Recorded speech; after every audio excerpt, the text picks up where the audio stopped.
Gente, boa tarde. Senhores vereadores, estou autorizado a começar a dar as informações aqui? Então, obrigado mais uma vez aos vereadores. Sempre nos recebem aqui com muito respeito, com muito carinho. E para a gente é um prazer estar mais uma vez aqui apresentando a prestação de contas, né? Agradeço também a presença de quem estiver aqui só para nos assistir, para acompanhar. São informações que a gente consegue tê-las no portal da transparência, mas aqui a gente traz de uma forma mais resumida e organizada de forma que eu tenha um melhor entendimento, porque não são informações agradáveis de ficar olhando, são muitos números grandes, então a gente traz esse resumo para cá. A lei de responsabilidade fiscal, ela diz que nós temos que vir aqui ao fechamento de cada quadrimestre para apresentar os resultados, né? E o que a gente apresenta hoje é o resultado dos 3 quadrimestres do ano passado, ou seja, o resultado de todo o ano 2023 devidamente encerrado. Então, essa é uma prestação de contas que ela é mais interessante até de acompanhar do que as demais, porque eu deixo de ter previsões e passo a ter o que realmente se consolidou. Tá? Então, eu fiz mais uma vez de forma resumida, sempre disposto a alterar o que for necessário para as próximas, mediante qualquer orientação de vocês, qualquer questionamento, qualquer sugestão. Eu vou tentar ser muito breve, que eu sei que o tempo de vocês é curto. Como eu acabei de falar, na verdade, a previsão é do artigo 9º da Lei Complementar 101 de 2000, que é a Lei de Responsabilidade Fiscal. Então, a cada quadrimestre, nós temos que vir aqui prestar essas contas. Lembrando que não é uma prestação de contas de ação.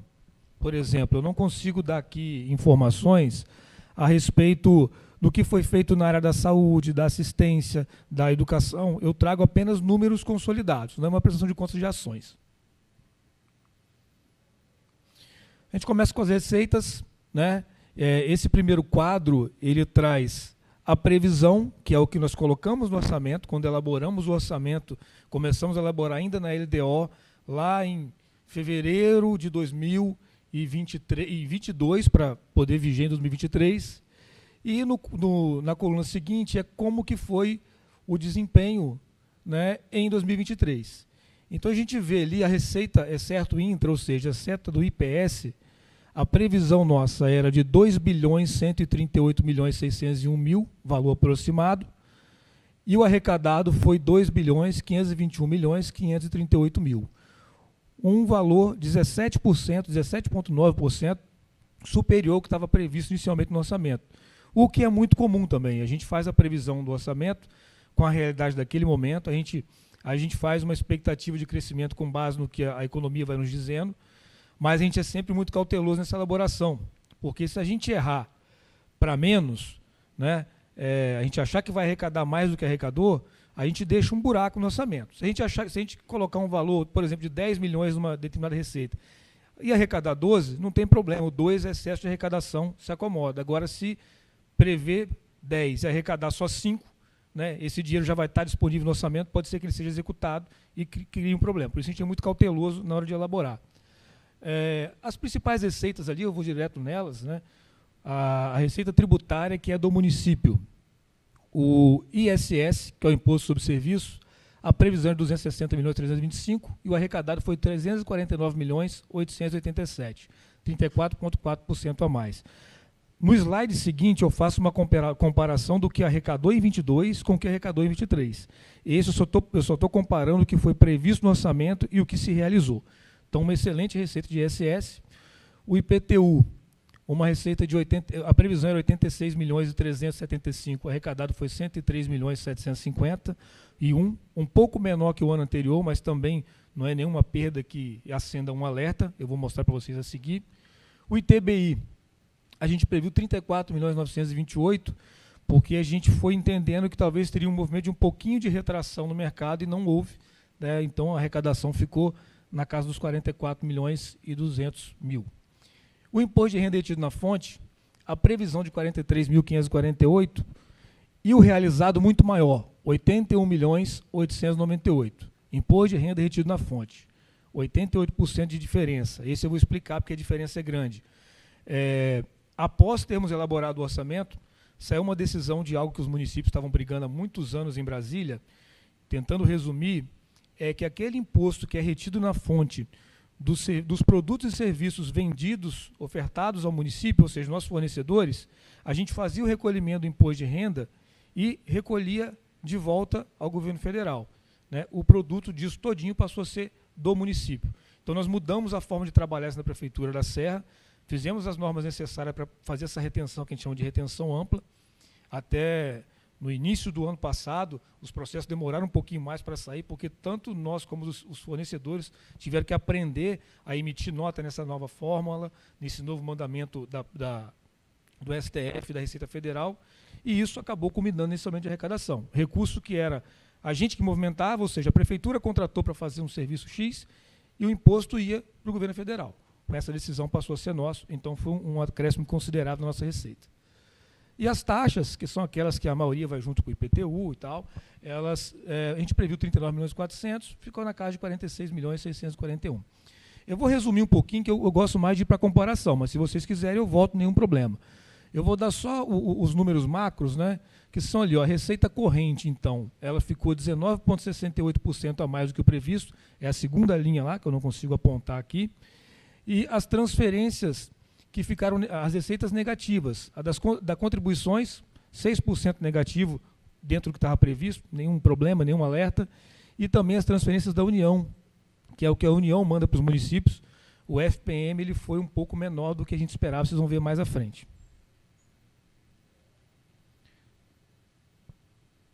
Olha, esse aí, para fins de comparação, ele é melhor.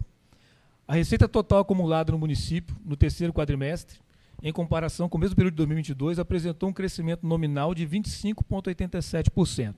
Quando comparamos com o ano passado, 25,87%. O que é nominal?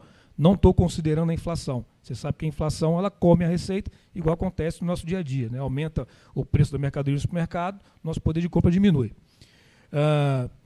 Considerando somente a receita da prefeitura, aquela que é nossa mesmo, considerando o que é IPS, o tipo de repasse, 26,18%.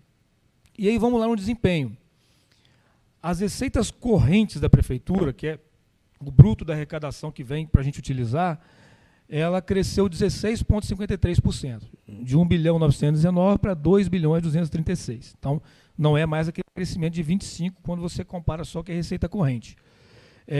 O ISS, ele sai de 298.206 em 2022 para 349.887 em 2023, 17,33%. Está saindo direitinho a voz no microfone aqui? Tá. Então, o que está aqui? O ISS eu gosto de falar porque consolida, né, um setor econômico forte na Serra, em pleno crescimento, que é o setor de serviço. Diga-se de passagem, é um imposto que nós vamos perder. Na reforma tributária, o ISS deixa de ser dos municípios, nós não vamos mais gerir o ISS, agora vai existir um imposto novo que unifica o ICMS e o ISS, vai ser uma gestão conjunta entre estados e municípios, mas não é mais só o município diretamente. Ainda é cedo para saber qual vai ser o efeito disso. Qual é a promessa? A promessa é que a simplificação da reforma tributária vai estimular a economia, então a receita não vai cair, ela vai aumentar. Então, mas ainda é promessa. A gente está trabalhando ativamente nisso. Eu participo de uma comissão que o Ministério da Economia criou para definir a regulamentação da reforma tributária. Então, a gente está atento nesse cenário, pelo menos para não ser pego de surpresa quando esse efeito começar a chegar na Serra, se chegar de forma negativa. Mas acredito que pode ser mais um efeito de deixar de ganhar do que de perder.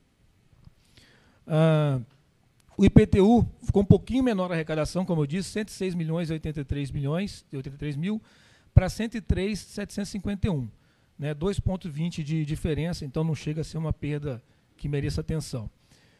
O ITBI, 46.952 em 2022 para 44.218 em 2023.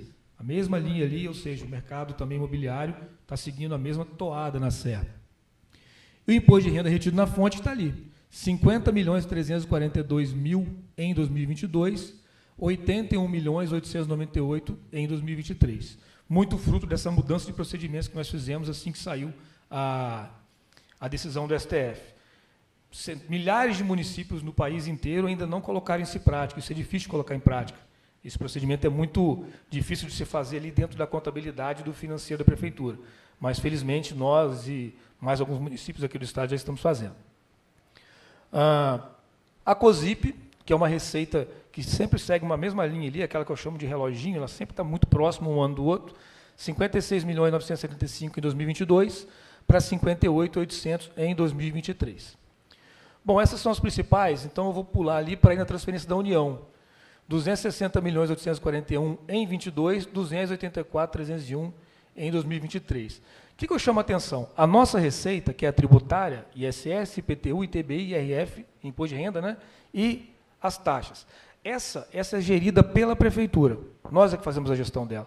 Nós é que conferimos, cobramos, tivemos ações de cobrança, como tivemos o Refis, né, no ano de 2022, né?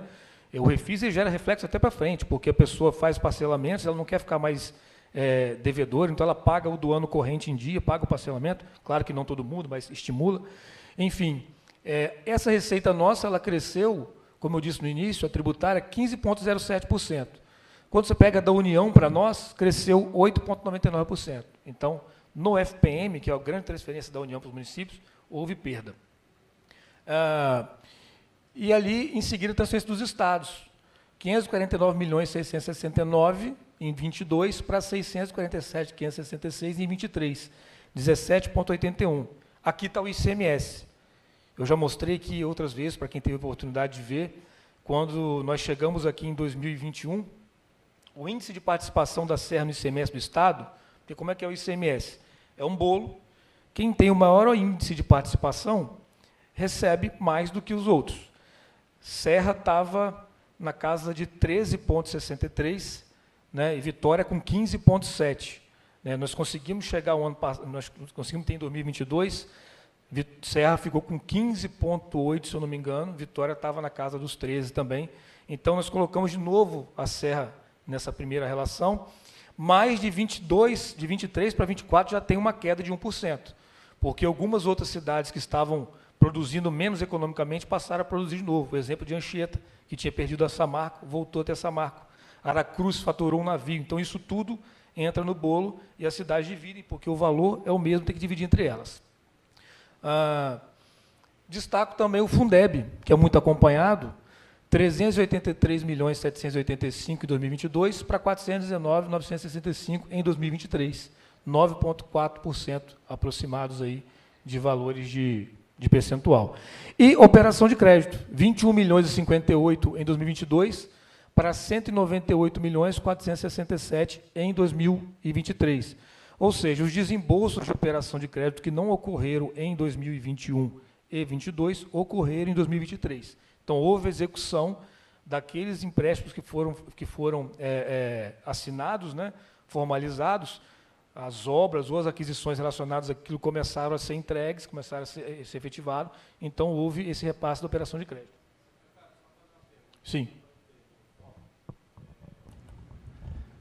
Boa tarde, né? A gente que está aqui na Câmara, às vezes nós somos muito questionados, igual via questão da COSIP ali, que é a taxa de iluminação, não é isso? Às vezes nós somos questionados na rua, tipo assim, que a nossa taxa de iluminação pública do município, da Serra, se não for a mais cara, é uma das mais caras do estado do Espírito Santo.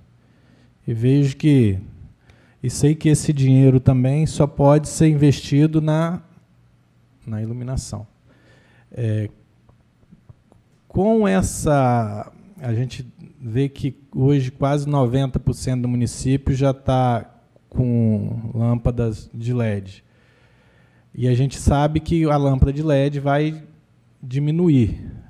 Tem probabilidade de abaixar a nossa taxa de iluminação pública? Então, ela está sem atualização há muitos anos, né? Ela não tem sido atualizada.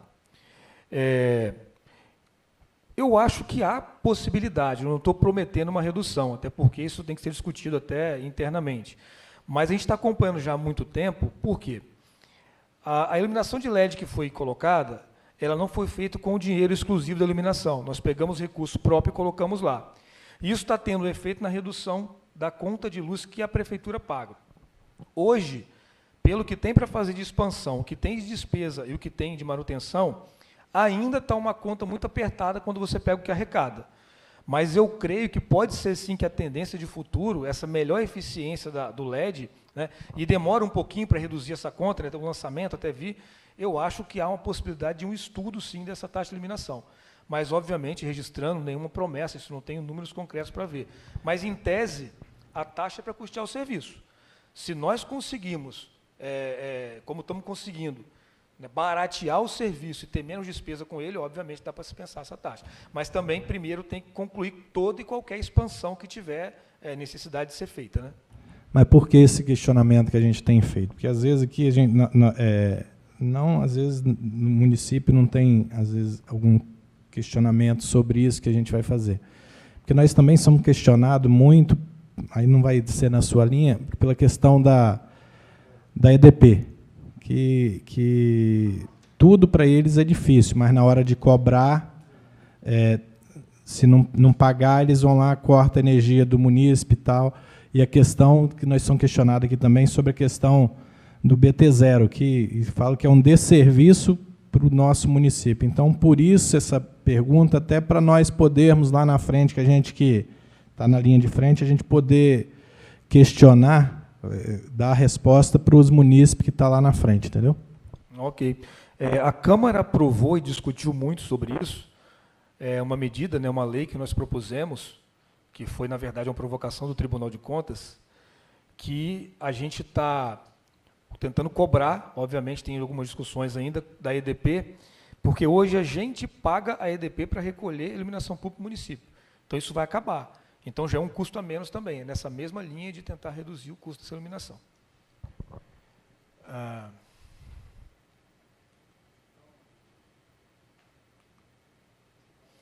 Aí é só são os gráficos, né, do que eu acabei de falar, só para ter no visual, né?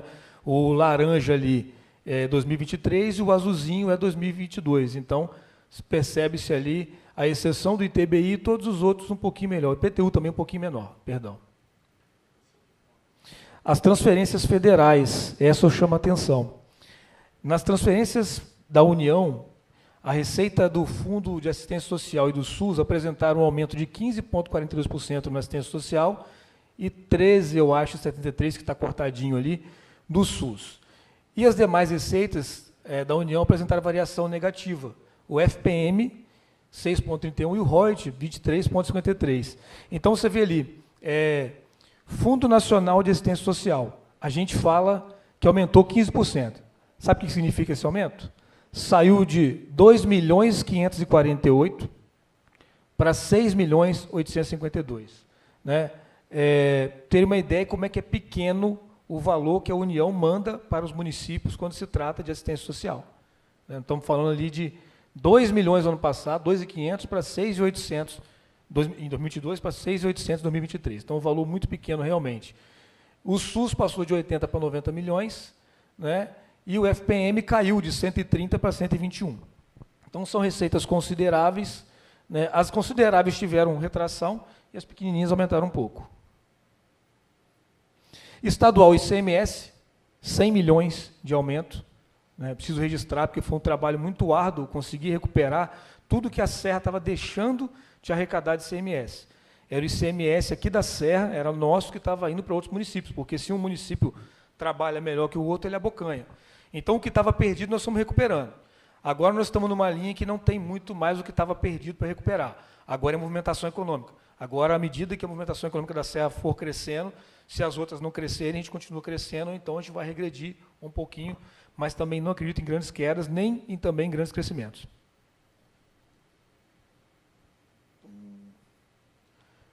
Despesas, eu vou passar rapidamente também, para não ficar muito chato. Né? Aí o que nós previmos, né, o que estava na dotação, para o que foi empenhado. Vocês percebam que está tudo vermelho, porque, obviamente, a gente só pode empenhar no limite do orçamento. Então, o que estava previsto de dotação, a gente empenhou menos, valor empenhado, tá? Eu não peguei pelo pago, porque tem coisas empenhadas que viram com o resto a pagar e tal, a gente vai ter que pagar em algum momento, algumas são anuladas, mas, enfim, o número que eu consigo trazer é o valor empenhado, que é o que eu tenho de concreto. Né? E a gente vê que, obviamente, dentro do previsto, 11,57% do orçamento não foi executado. Isso é normal. Executar 100% é muito difícil e executar 101% menos ainda que ocorra, né? Gente, qualquer coisa eu volto, tá? Se quiser parar na hora, fica à vontade. Bom, aqui um comparativo. Despesa corrente, geralzão da prefeitura. 1.611.321 em 22 para 1.854.234 em 2023. 15,08%. Perceba que quando você compara o que aumentou de receita corrente, também aumentou de despesa corrente. Então, uma conta que acaba acompanhando a outra pela digamos, a dinâmica ali do dia a dia, mesmo as despesas que surgem, né? Lembrando que esse valor não está nem descontado da inflação. Agora, atenção para os investimentos, né? Os investimentos subiram de 2022 para 364.275 para 585 milhões em 2023. Então, em 23, a Serra investiu 60% a mais do que em 2022. Volto a dizer, o que estava em andamento começou a ser finalizado, e aí você tem esse desembolso.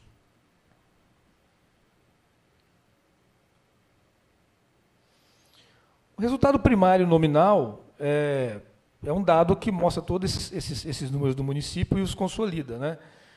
Tem as metas, né? A meta fiscal de 460.890 seria o limite máximo que poderíamos chegar de resultado primário negativo, e ficou em 172.211, o primário. E o nominal, né, que seria a meta 426.473, a meta negativa, ficou em 184 milhões, também muito abaixo da meta, que seria o que comprometeria. Então, nós não temos problemas na série de resultado nominal e primário, como também não tem de endividamento, como desde da primeira vez que eu vim aqui em 2021, a gente fez até a prestação de contas de anos anteriores, né?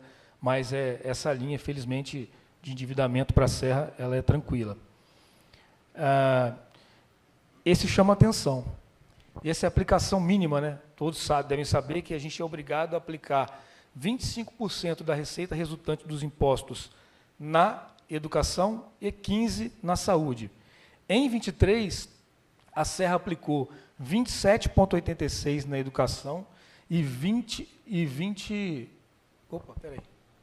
Perdi. Perdão, deixa eu olhar aqui. É porque a saúde está no outro. 27,86% na educação e 23,89% na saúde. Então, olha como é que está aumentando o gasto com saúde. Isso não é uma realidade da Serra, tá? Diversos municípios do país já estão ultrapassando 33%, 36% de aplicação na saúde. E quando você volta lá, né, quando você volta aqui, ó, no que vem do governo federal, deixa eu ver aqui, só por curiosidade, é interessante a gente olhar, né? SUS, 90 milhões. O município colocou 300 milhões. Então, essa coisa da federação, né? O pacto federativo, essa coisa que é comum, a gente reclama, e não é reclamar do sentido de, não é que não dá para fazer direito, mas você percebe que os pesos são diferentes, né? O município ele recebe muita e muita demanda, né? E a União recebe muito mais receita que os municípios, e o município fica com esse tipo de realidade. 300 milhões do município, dinheiro dele, e 90 é o que veio do governo federal. Esse é um outro limite, então são os três grandes, né? Saúde, educação e pessoal. Qualquer um desses três que não cumprir,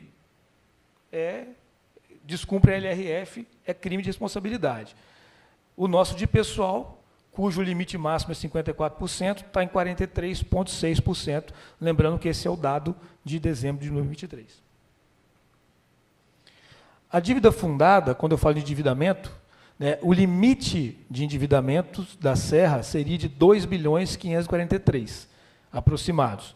Né? A Serra, hoje, considerando toda a dívida que ela tem, do passado, de anos mais próximos, de anos mais anteriores, ela está na casa dos 592 milhões, então 21,60% da receita corrente líquida. O limite máximo é 120%, então está muito longe. Nós vamos chegar aos 120%? Claro que não, né? Mas só para demonstrar que nós estamos dentro do que prevê o regramento atual e as resoluções do Senado. Eu trouxe esse aqui, isso não é um item, digamos assim, obrigatório da prestação de contas. Isso é um item informativo que eu trago. Por que eu trago? Porque isso foi muito falado no ano passado. O Tribunal de Contas criou um sistema que ele faz o acompanhamento de uma nota chamada nota CAPAG. É a nota do Tesouro Nacional. A CAPAG é capacidade de pagamento. O que ela faz? O Tesouro, para ser garantidor, ou seja, como se fosse o avalista do município, ele aplica uma nota no município para que ele tenha muito menos risco de ter que pagar ele a dívida, já que ele passa a ser o avalista. Então, não é que isso é bem o índice de gestão. Esse é o índice máximo de equilíbrio fiscal que um ente pode chegar, tanto estados como municípios, que é a CAPAG-A. É o índice máximo de gestão fiscal. O que não significa que quem está na B tem desequilíbrio fiscal. Não é isso. Isso é um carimbo do Tesouro Nacional no município, dizendo, olha, a CAPAG é A, então eu vou garantir qualquer empréstimo que esse município faça, porque eu sei que a possibilidade dele não pagar e eu ter que pagar é muito pequena. E isso foi muito falado na época, porque teve uma divulgação do tribunal que foi mal compreendida, e aí uma chuva de críticas e desequilíbrio fiscal, inclusive a matéria em um determinado jornal na TV, mostrou municípios poderão ter dificuldades em pagar fornecedores. Então, não sei de onde saiu essa informação, mas, enfim, aí eu quero retratar para vocês o que foi o fechamento de 2023 na CAPAG. O primeiro componente, que é o componente de endividamento, né, onde a Serra poderia chegar até 60%, ficou em 27%. Então, você vê o sinalzinho de positivo ali. Esse aqui é um dado tirado do Tribunal de Contas, tá? Isso é um print, né? Isso está copiado do Tribunal de Contas. No componente de liquidez, onde poderíamos chegar até 100%, acima de 100% seria descumprir e cair para a CAPAG-B, nós ficamos em 13%.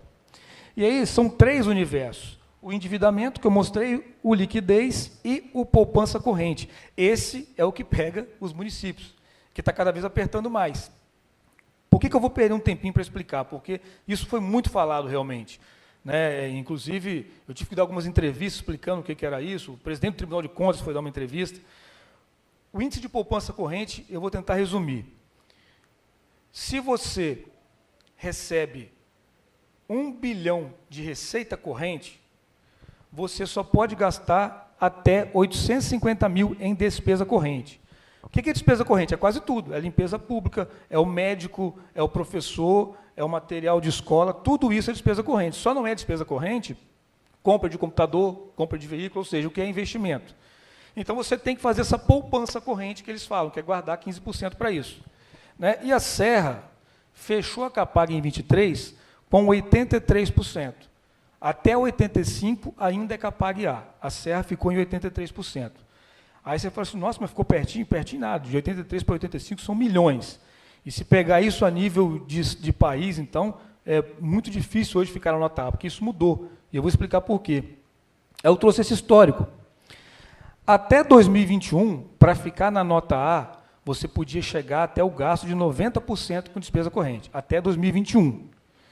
A partir de 2021, né, que passou a ser 85%, ou seja, dificultou mais ainda, você tinha que poupar mais ainda do que estava antes. E aí, eu estou dizendo isso aqui, vereador Wellington Jefim e vereador Paulinho, ali o desempenho da Serra. A Serra, em 2018, ficou com 88,98% de comprometimento, em 2019, 89,85%, em 2020, 87,9%, em 2021, 85,41%. Se a regra que vale hoje valesse naqueles anos ali, a Serra seria nota B desde 2018. Seria nota B. E quando você faz um recorte de 21 para cá, que é a gestão a qual nós somos responsáveis, todos os números dela têm um comprometimento menor do que em anos anteriores. 88,98%, 89,85%, ou seja, quase caiu para B, 87,9%, e aí, 2021 foi o pior desempenho, entre aspas, que foi 85,41%. Lembrando que 21 tinha uma demanda muito grande, parada, porque foi logo após a pandemia, muita coisa exigindo despesa corrente ainda. Mesmo assim, ficou em 81,41%. Então, eu trouxe mesmo, é só para mostrar, e nós fechamos, então, com 83%, e o relatório do Tribunal de Contas, que deu toda a polêmica, mostrava uma tendência da Serra de 86,44%. E na época nós explicamos, é normal, porque assim, quem é do dia a dia pode entender com mais facilidade. Às vezes tem muito empenho por estimativa, você imagina que você vai gastar 400 mil em determinada despesa, você empenha 400 mil e, na verdade, gasta 320. Então, isso tudo, esse relatório pega pelo empenhado. Então, o que a gente faz no final, fizemos isso com muito afinco, olha, vai ficar empenhado que é a despesa realmente que vai acontecer. E rever prioridade. Se não for prioridade, não empenha ou não empenha. Então, essa é a realidade da Capag. Eu queria só trazer, porque realmente foi muito massificado na época, essa questão de cair para B, não seria nenhum demérito, mas se a legislação que está valendo hoje valesse antes, desde 2018, 19 e 20, a Capag da Serra seria nota B. E eu acho que era isso. Estou, então, à disposição dos senhores e senhoras para qualquer esclarecimento, se for necessário, qualquer emenda, qualquer sugestão, voltar à apresentação, estou aqui à disposição dos senhores e das senhoras. Ok? Tem uma pergunta ali? Só se identifica, por favor. Fabiana.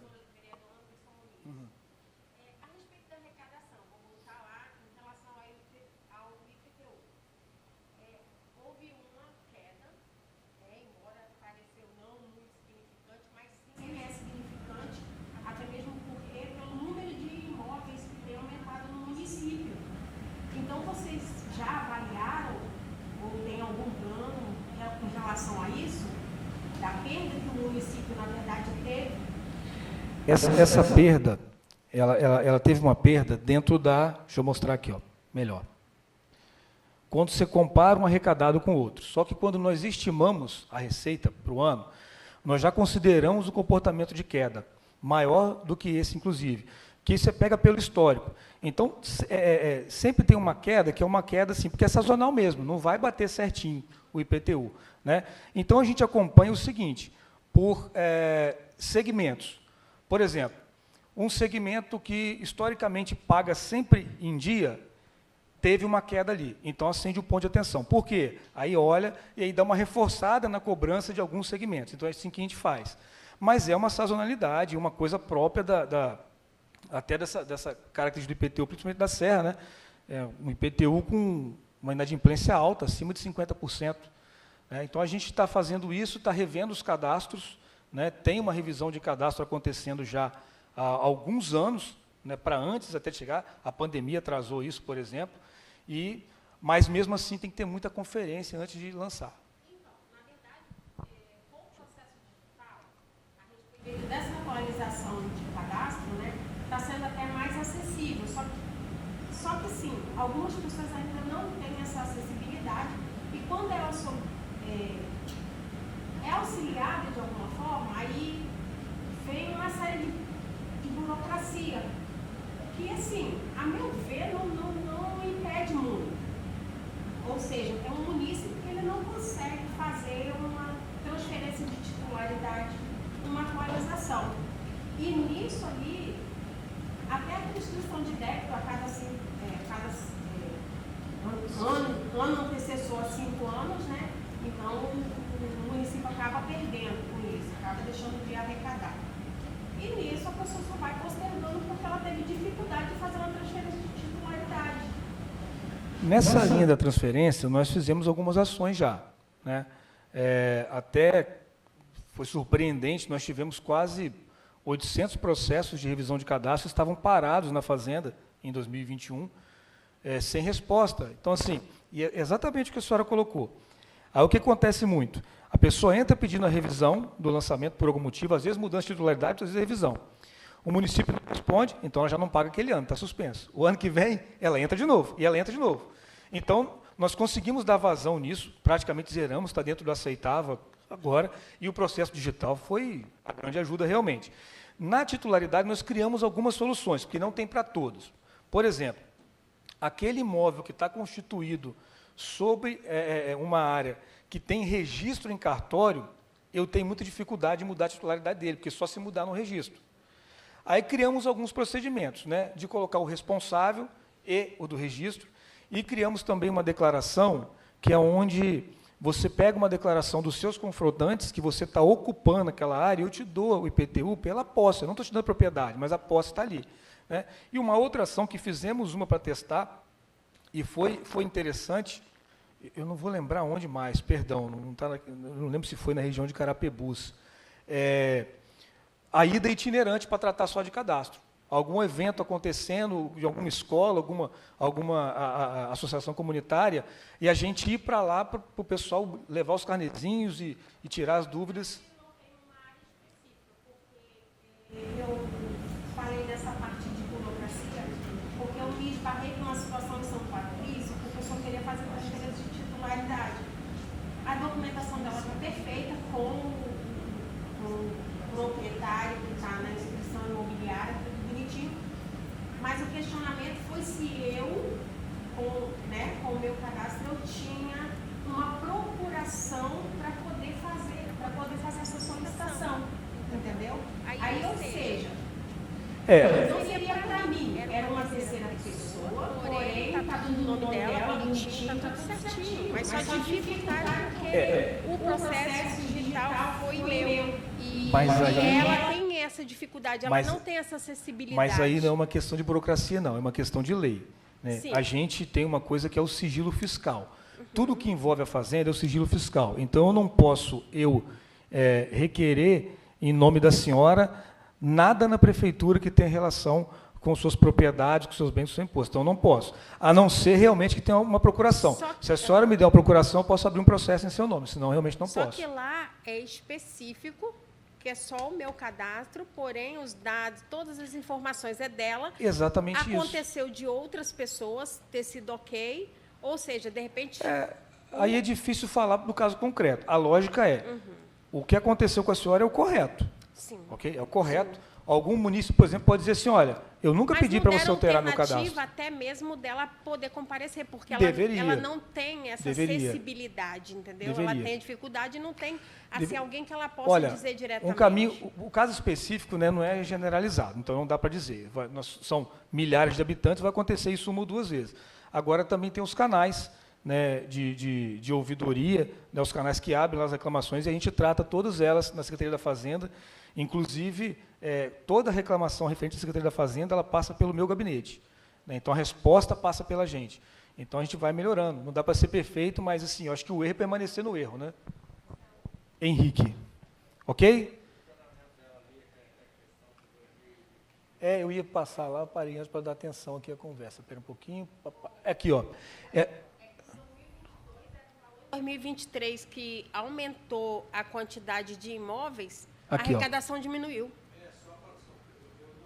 sei se vai te ajudar. Eu acredito que em 2022 foi quando teve o refis. Sim, é aquilo que eu falei na apresentação, bem lembrado. O que acontece? Quando tem refis, um monte de coisa que estava para trás sem receber foi pago. Então, sim, aí atualizou. Ok, aí a tendência não era aumentar, até mesmo porque o número de imóveis... Não, porque... Não, mas olha só, tem vários cenários. Porque, olha só, a diferença que nós estamos falando aqui, não se apeguem ao número, se apeguem ao percentual. São 2,20% de diferença. Né? São 2,20% de diferença, essa diferença. O que acontece? Tem N situações. Por exemplo, pode ter havido um pedido de revisão de algum IPTU que foi pago, por exemplo, a maior no ano anterior e foi restituído esse ano, e aí você anula da receita. Então, no dia a dia, por isso que eu digo, essa variação não é uma variação que acenda um alerta, olha, estamos com um problema na arrecadação do IPTU. Não, nós temos uma característica do IPTU na Serra, o desafio é vencê-la. Né? Agora, também para vencê-la, não é uma questão só de cobrar melhor. Será que todo mundo não paga o IPTU porque não quer pagar mesmo? Porque tem muita gente que ainda não tem condições, talvez, de pagar. Então, é um ciclo que você tem que melhorar desde a qualidade de vida para isso refletir também na arrecadação do IPTU. Mas a gente faz o que é possível lá e o nosso foco sempre foi na simplificação da pessoa se relacionar com a prefeitura. Por isso que eu peço para abrir, quando for reclamação, para chegar para mim. Porque, pensam bem, ninguém gosta de pagar imposto. A prefeitura precisa do imposto, o imposto volta para o munícipe. Aí ninguém gosta de pagar e a prefeitura ainda dificulta para a pessoa pagar. Então, a gente não pode aceitar isso.